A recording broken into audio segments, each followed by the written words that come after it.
La creencia número 15 es la verdad sobre el bautismo, que algo ya lo mencionamos antes. El bautismo lo practicamos por inmersión del cuerpo, lo cual representa una muerte al viejo hombre y una resurrección al nuevo hombre a partir del momento en el que somos llenos del Espíritu Santo y empezamos a renovarnos en una nueva criatura, nacemos de nuevo, empezamos ese proceso de santificación del que hablamos antes. Y como dijimos también, es una evidencia de nuestro arrepentimiento y de nuestra aceptación de las enseñanzas de la palabra de Dios. La creencia 16 también ya la comentamos antes, que es la cena del Señor, que es también una expresión de fe en Dios y tiene que estar acompañado de un examen de conciencia, de un arrepentimiento y de una confesión. Y recuerden que también la cena del Señor debe constar del lavamiento de los pies, ese acto de humildad en el que nosotros nos unimos con nuestros hermanos, porque todos somos hijos de Dios, nos unimos en amor, en el amor de Dios. Creencia 17. Los dones y ministerios espirituales. Los dones son otorgados por el Espíritu Santo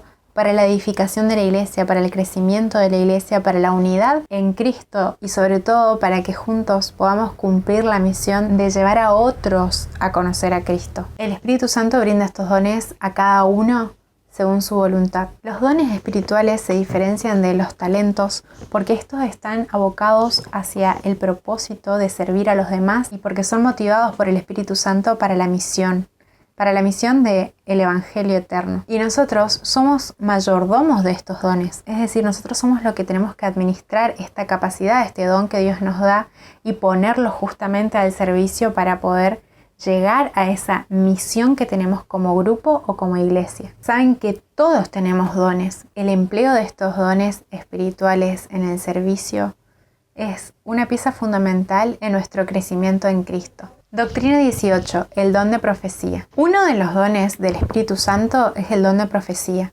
¿Se acuerdan que anteriormente hablábamos del remanente, de la iglesia remanente de los últimos días? Bueno, nosotros como adventistas del séptimo día consideramos que el don profético fue otorgado a la persona de Elena G. de White como mensajera del Señor para este último tiempo, quien hace una ampliación de las doctrinas y las verdades de la palabra de Dios que debe ser la norma por la cual debemos probar y la que debe corroborar toda otra enseñanza. Es decir, consideramos que Elena de White está en completa armonía con la palabra de Dios, lo cual certifica que fue realmente inspirada por Dios mismo. Doctrina 19.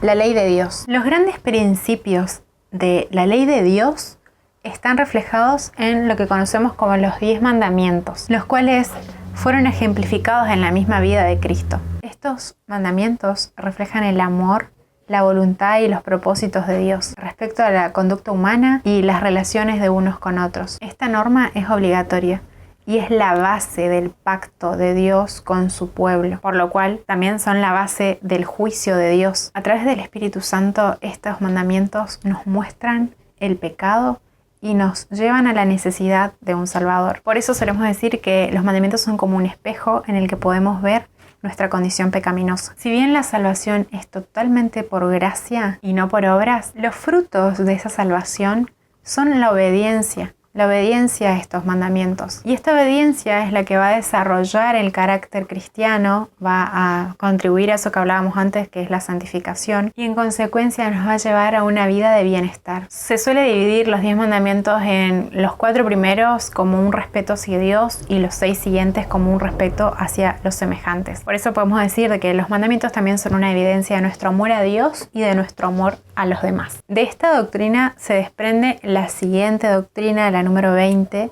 que es acerca de la verdad del sábado. El sábado, como adventistas del séptimo día, justamente si ustedes escuchan bien, séptimo día, hacemos referencia al sábado en nuestro mismo nombre, es parte de esos 10 mandamientos, específicamente el cuarto mandamiento. El cuarto mandamiento, a diferencia de otras denominaciones religiosas, nosotros lo consideramos como vigente, es decir, el sábado sigue siendo el día santo que Dios estableció y Dios no cambia.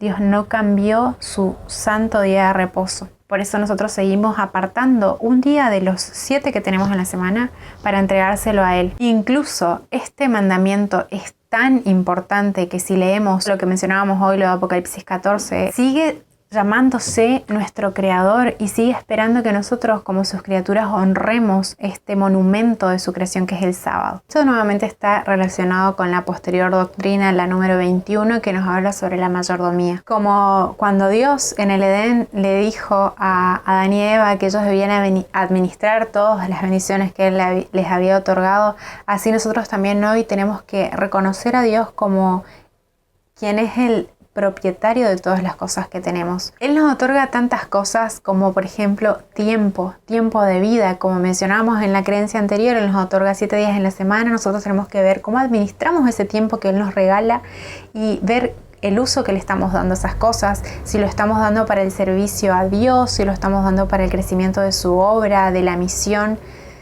y si nosotros estamos apartando una parte de todo eso que Él nos da para dárselo a Él. En este caso hablábamos de darle el día de reposo, el día sábado o el séptimo día. También Él nos otorga recursos económicos. Nosotros tenemos que ver cómo lo administramos. Por eso en la Biblia también vemos el principio del diezmo, que es de todo lo que Él nos da, de lo que Él nos otorga, de los recursos que Él nos otorga, brindarle el 10%. Después tenemos las ofrendas, que también es otra forma de retribuir a Dios todas esas bendiciones que Él nos da y reconocerlo como quien es el dador de todo. Esto es un gran remedio también contra la codicia y la ambición. Cuando nosotros estamos dispuestos a darlo todo por Dios y por nuestros semejantes, estamos también contribuyendo al desarrollo de nuestro carácter a semejanza del de Cristo. Él también nos otorga dones que también tenemos que administrar y ver cómo los usamos. Si tenemos un don, ¿lo estamos dando al servicio de Dios o lo estamos dejando ahí bajo la almohada? Así como lo vimos en la doctrina número 17, estos fueron dados por el Espíritu Santo para el crecimiento de su iglesia. Y es ahí donde deberíamos estar empleándolo. Dios nos otorga tantas cosas y todas las cosas son para nuestra felicidad. Pero nuestra felicidad no sería completa si nosotros no practicáramos el amor. El amor a través de esa dadivosidad. El amor hacia la iglesia, el amor hacia los semejantes, para que más personas puedan conocer de Jesús. Hay varias parábolas en la Biblia en la que podemos ver el principio de la mayordomía. Y vemos también que Dios va a rendir cuenta a sus mayordomos en el juicio sobre qué hicieron con lo que Él les otorgó. Y esto, como lo dijimos antes, aplica para todas las cosas que Él nos da. Si Él nos dio hijos, Dios nos va a pedir que nosotros rindamos cuenta sobre esos pequeñuelos que nosotros tuvimos el privilegio de educar, por ejemplo. Si Dios nos dio alumnos, si Dios nos dio empleados, si Dios nos dio oportunidades, si Dios nos dio tiempo, si Dios nos dio salud, ¿cómo nosotros administramos todas esas bendiciones? A esas preguntas vamos a tener que responder en el juicio.